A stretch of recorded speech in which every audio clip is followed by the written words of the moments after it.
of which there is no shortage. No, this is magnificent. Yeah, I'm loving it. I think just watching coming through the bus stop now, we've got a battle for the lead overall as the two leaders come around NASCAR 3 and 4. High around one of the Lexuses goes Tristan Nunez, with now Kamui Kobayashi glued to his tail on board with Kobayashi as they're coming into the Tri-Oval. Down underneath us and closing. Is he getting down the inside? He's going to try it. He has the second go. Dive to the inside. Brilliant. Classic stuff from Kamui Kobayashi. Went to the inside, looked like he wasn't going to get it done, and then breathed out of the brakes, rolled up the inside, and rather like a motocross block past, left the Tristan Nunez-driven Mazda absolutely nowhere to go on the apex. There's a big stack of tyres on the inside there, which is the clipping point, not literally, of course. And Kamui right down the inside there. That was gorgeous stuff. I thought the opportunity, Jeremy, had gone, but just let off the brakes. Yeah, and think about it, I mean, it looked like the gap had closed up there, but there's kind of a couple of kinks, aren't there, as you come off the banking, and then Tristan Nunez kind of opens the door a little bit. He has to, that's a natural line, and Kamui said, okay, here's my chance, on board once again with Kobayashi. You see, there's the kick. Well, there's the kick against the grass, and then he knows after that he's got a chance to dive down the inside. But great clean pass. He slowed early. It was almost as if Nunez just caught the brake a little too late. It ran him deeper into the corner. No, that's the line. Possibly. That's the line. But then he thought, I can go for this here, and then just left his brake into even later. Yeah, and up the inside. Because he knew he could take a kind of slightly wider line and just dive in there completely alongside it by the time Nunez gets to turn into the corner. That's lap 101 we're on right now, by the way, for our race leaders. And that will be the 13th change of lead. The line into turn one is that wide line when you're on a normal lap, because you don't want, nobody's going to go down the inside of you there, but unless it's Kamui Kobayashi. If you split that corner into two parts, actually, Kobayashi lost ground initially, and then he hit the brake so late in the secondary bit of braking, that gave him the advantage. And Nunez, I'm sure, was just thrown as to what was going on, thinking, okay, he's not going to go for it, and then there goes the Japanese. Fantastic overtake that. I think what happened was he braked, and then kept his foot on the brake, and then let it off, and that rolling off, it wasn't like he got back on the power and accelerated. No. Rolling off the brakes allowed him to put the car into the gap, and then he had to deal with getting round the corner, because he wasn't on the optimum. But often line, it's about out-positioning your competitor. If you can be there, and then you worry about the corner afterwards. The skillful bit of that is braking and turning at the same time and not losing the back end of the car. Jamie Howar's rejoined us in the pit lane, and she's down by the Wayne Taylor pit, and she's been listening to the pit to car radio. I'm sure that caused a bit of interest from Wayne Taylor and the rest of the team, Jamie. Well, I love listening into the radios, for some teams more than others, because they do get a little more animated. And the message being delivered to Kamui Kobayashi under these set of circumstances was just stay patient, remain calm, settle in. We just had a couple of pit stops in the GT Daytona category. The number 19, the Gear Racing with Grasser Racing Partnership. They just made a pit stop. There was a slight delay with the right rear getting it off. The crew member gave a little shake of the head when the wheel nut wouldn't come off, but they didn't lose any time because they were still waiting on the fuel. Catherine Legg is now aboard that machine. Also, one of the team cars, the GRT Magnus Racing number 44 Lamborghini, was in. Andy Lally stayed behind the wheel. That was a 71-second pit stop. It looked like the fuel was slower than what they were expecting. We're still waiting on the class-leading number 9, FAF Racing Porsche, to come in. Thank you, Jamie. And Shea, you've missed nothing of this fantastic battle between Bourdais and Kobayashi. They still, as you were, second and third, Bourdais and Kobayashi in that order, both in Cadillacs. The number 5 Mustang sampling car now run by JDC. And behind him, the number 10 Wayne Taylor Racing Run Cunningham and Alter car. And this will be getting frustrating for Kamui. This is 23 and 38 have been together, so there's been more accidents out there. Inconclusive results, no further action. We've got the leader in the pit lane. Tristan Nunes is in the pit lane, and Adam can see that. Tristan will be staying in the pit lane. Ollie Plaw's turn to go out and play. 4 new tires and a lot of fuel for the white Mazda. As the service is nearly done, now the pit board goes up and Ollie Plaw is released. Nice clean stop. Huge crowd still outside that Penske garage.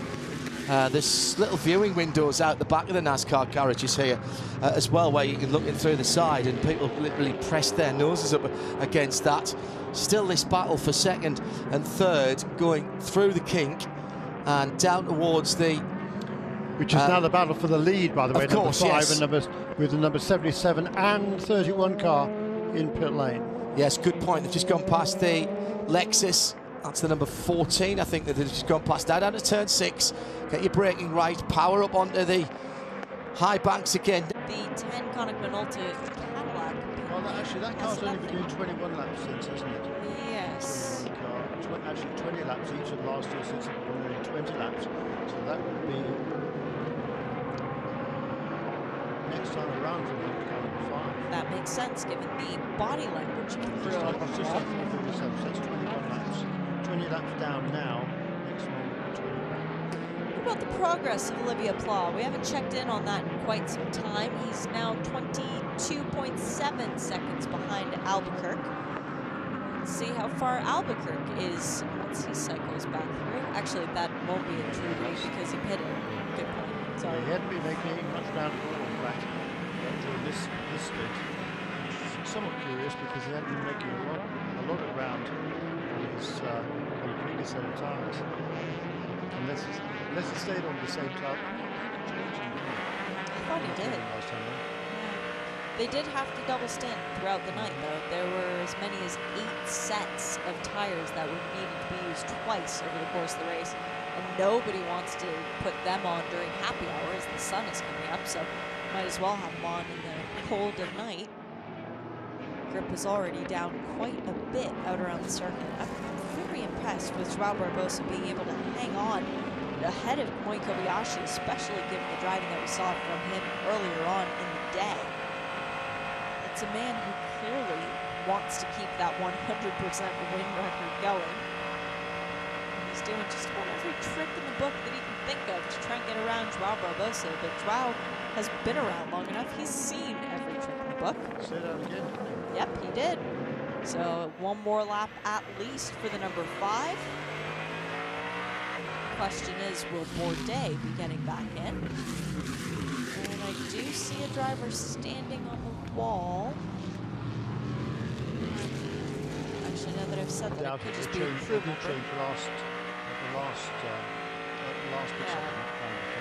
think it is just a crew member with a shiny reflective visor. Jamie confirming in my ears that there is no driver change. Thank you, Jamie. So Seb gets to sleep a little bit longer. Lloyd gets to revel in his stint for a little bit longer.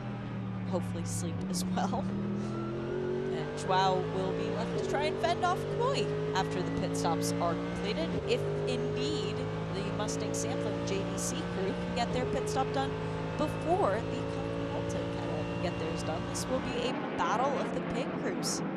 That's something to wake them up in the middle of the night. A little bit of pride on the line, gentlemen. Have at it. Going through the bus stop now. Turn right and then kink back to the left and then come back up onto NASCAR turn 3. You put your foot flat and you force your eyes to look up as high as you possibly can because the road isn't where it normally should be. Kobayashi with the run, a little bit of traffic for Barbosa. They stayed out again and they're side by side through the tri-oval, separated by 0.018 of a second. Kobayashi going around the outside. Can he get it slowed down? He can that time. So Barbosa now in second. And Kobayashi, even though both cars should be pitting this time around, has the place. Finally, after a long stint of fighting, manages to get the pass done. Once again, Kamui Kobayashi has something for his highlight reel that involves turn 1 and passing cars. What an impressive couple of stints from Kobayashi. Yeah, he has done an excellent job, hasn't he? and again, it's somebody that we shouldn't be surprised about, Jeremy. A guy who's been to Formula One, he's raced a ton in Japan. He's the fastest man ever around Le Mans, having broken the lap record a couple years ago in the Toyota LMP-H. And that was a lap to remember. He's done quite a few laps to remember here. Quite a few passes to remember during this race.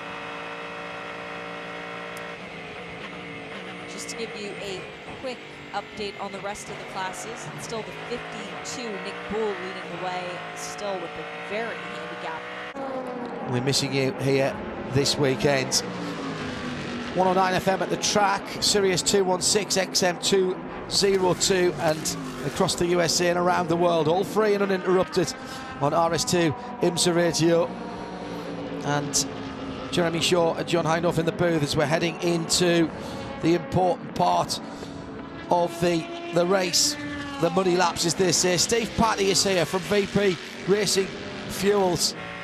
Steve, first of all, thanks for joining us. I know how busy you are. We'll keep an eye on what's going on here. Being a part of IMSA here, Jeremy, go ahead. Yeah, the race leader is onto the pit lane now, right on schedule. 23 laps. This is 23 laps yeah. again. So once again, it does an extra 1 lap more than the number 5 car, 2 laps more than the number 77 Mazda. Well, let's have a look at the stop. I think it'll be 4 Michelin tyres.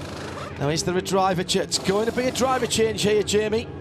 And they told Ryan as he entered pit lane, make sure you leave enough room. You want to get that left side headlight right on the sideboard. He could not have hit that mark any more perfectly. They have to get that door open, give Kamui Kobayashi enough room to get in, give the driver assist enough room to do the belts. They have the door shut. They're getting the 4 new Michelin tires on. That right rear was the last one, cleaning out the wheel wells just a little bit, waiting on that VP fuel to go in. He heard a fire. Well, Kamui Kobayashi was an absolute star earlier on. Steve Patty here from VP Fuels, a partner with IMSA, of course. My goodness me, what a race this has been. It looks like we're heading towards another record in terms of laps completed, something like 5 times the length of 5 Daytona 500s. Yeah, here it comes right now, ducking onto the pit lane. Down pit road it goes, and it's heading for Jamie Howe, who's going to watch this final stop of the race for the race leader. So the tamed Cadillac engine, which will fire into life just as soon as all the work is done. But this infuriatingly slow, I'm sure, for the Japanese driver. Let's go down to Jamie to watch the stop. And Kamui Kobayashi will take this car all the way to the checkered flag. He said earlier this week that he, as well as all of his co-drivers and really the entire organization, were taking a philosophical approach to just enjoy every moment. They wanted to enjoy the practice sessions, get through qualifying, hit all of their marks, go about their plan, and really he just wanted to do this to have a good time. I'd imagine that's exactly what it feels like behind the wheel as they hit their marks perfectly, perform and execute as they plan to do on the final pit stop. All high fives around the number 10 Konica Minolta. Yeah, their job, fingers crossed, is done now, and they can just enjoy watching this car being run to the finish. That's exactly right, Johnny, and Kamui being very conservative, I think, through the pit lane exit there. Make sure there's no speeding in the pit lane, nothing like that. For him, he goes, accelerates now back out onto the racetrack. Job done by the pit crew at Konica Minolta Cadillac Racing. Now he's got a LMP2 car. He's just got he'll just let that P2 car go through, most likely. Yeah. And then pass him when he gets back onto the banking. So Ollie Jarvis close enough to actually take the race lead for a short spell in 77 Mazda Team Joest DPI. Kobayashi slotting into second. Loic Duval is also in pit road now, in the number 5 car for that caddy's final stop. And Juan Pablo Montoya came in the Acura not too long ago, but that, for my money, means that he's going to have to stop again, the number 6 car. Matthias Leist in the JDC Miller car, also down pit road now for the 85's final visit to pit lane. That will see it filled with fuel and be good to the finish. So we're not going to see the white flag this time and around. we won't see it next time either. There'll be 2 more to go then for Kamui Kobayashi. Yeah. So my prediction well out. Apologies for that. Kamui Kobayashi. That'll be right. 8:32, isn't that what you were saying? 8:30. Yeah, but we've just ticked off 8:31, have we not? So it's going to be 8:32, 8:33. Taking the distance record out further. And now the advantage is over a minute back to Oliver Jarvis. You can get involved with Michelin post-race tech when we finish this race, and of course we'll hear from all the class winners as well. Some reaction from all 4 teams, looking like Konica Minolta for victory in DPI. Dragon Speed going so well in LMP2. BMW now have a 13-second advantage. BMW Team RLL with their M8 and Jesse Krohn finishing off the stint. And a nervous-looking Paul Miller, yes, but they have got almost a 25-second advantage for Andrea Caldarelli in the Lamborghini Huracan, back to the blue number 44 of Marco Mappelli. 90 seconds left on the clock. We are now inside a lap time, so it'll be white flag this time around. And yeah, the white flag just underneath the starters rostrum right now. In hand, though, and about to be displayed to Kamui Kobayashi, who comes through Speedway Turn 4 with some traffic, but it's white flag being shown now as Kamui Kobayashi goes across the stripe. He had the 57 Acura to negotiate. No problems there, though. I'm sure he's encountered a GTD car many times into turn number 1. Got one of those dream messages from those on the Pratt Perch at Wayne Taylor Racing not so long ago, which was there was no fuel marker to hit either. You can use as much fuel as you want, so no wonder the gap's being opened up back to Oliver Jarvis. It stood at 48 seconds in the early part of this current stint, stretched out to 52. It's now 62 seconds for Kamui Kobayashi, showing no signs of letting up. What about the 2 Porsches in GTLM? There's still a second, just over a second between them, so 9:12 looking very likely that it will finish ahead of 9:11. Actually, the gap's even larger than that now, 4 seconds the difference between Bamba and Tandy, so they have settled into an order. Tonio Garcia, 1 minute and 20 seconds back. The Corvette, the brand new C8R, is going to miss out on a podium during its first outing. The Porsches are brand new to this championship as well. They'll leave Daytona with a double podium, but they're going to miss out on the win. But Wayne Taylor Racing in the number 10 car, it's a very different lineup from last year. Well, not very different. A couple of drivers the same, but they took victory after that race was red flagged early. It was a horrendous race, really, with the rainfall in 2019. This one has run dry throughout and very few cautions indeed. It's a distance record and it's a victory again for the 10 team. Wayne Taylor leans back on his chair. He can't believe what's just happened. GTLM victors will be the BMW squad and the Team RLL with their M8 GTE. Congratulations to Jesse Krohn, who's been at the wheel of that car for a long time, but also we shouldn't forget about Chaz Mostert, Augusto Farfus and John Edwards. So that's 2 of the class winners seen across the line. Still waiting for the second place car of Ollie Jarvis to appear as well. GTD Lamborghini Huracan from the second of the Lamborghini Huracans, and locked into 3rd position across the line goes the Audi. Dragon Speed, though, up on the high banks, coming through Speedway turns 3 and 4 with the checker in sight, and the white car with the blue body stripe and those stars down it, looking rather battered and dog-eared, but the 81 car takes victory now with Ben Hanley at the wheel. And we must also congratulate Henrik Hedman, Colin Brown and Harrison Newey on their victory. And finally, the GT Daytona victory goes the way of Paul Miller Racing, crossing the line now with Andrea Caldarelli at the wheel of the 48 car, backed up with Madison Snow, Brian Sellers and Corey Lewis. You are now a Rolex owner and a Daytona winner. What does this feel like? I mean, I've never even finished on the podium here. Daytona has treated me so badly in the past, and I'm not sure. I think this might be my 10th year here, and the very first year I finished 4th. I guess you said we had another couple times finishing 4th, and you know, that's so bittersweet. You know, when you finish the race and have all that effort and no celebration really from it. So yeah, I think today we were looking pretty sure that it was going to be a podium, but if it had been second or third, it would have been so bittersweet. Yeah, it was hard to believe. It was hard to watch the end. I've never been more anxious in my life, and I looked at Chaz, and he was just cool as a cucumber, you know, rocking his Casio calculator watch, and I'm a little concerned about him because I don't know what he's going to do. You know, now he's got this nice watch, but I don't know if he knows how to tell time on an actual watch. He's got his digital calculator, so I think we might have to teach him a little bit. But yeah, I'm so relieved. The guys at BMW, despite all the hardships we've had the past few years, you know, never lost faith in me, never lost faith in Jesse, and it feels really nice to get one for them today. Congrats, John. Now to Renger and Jamie. You know, what a result for the team. You know, they've fantastic job. You know, no issues with the car, flawless running. You know, perfect race.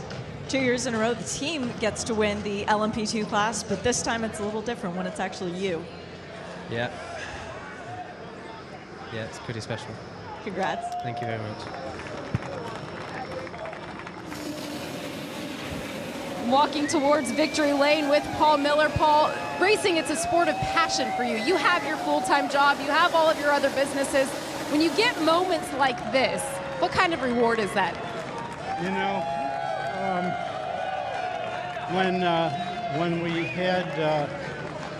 I had one of your associates come over to me before the race ended with about a half an hour to go, I said, don't even bother sending a camera over here before the race is over, because I've driven at Le Mans and had the car break on me on the very last lap.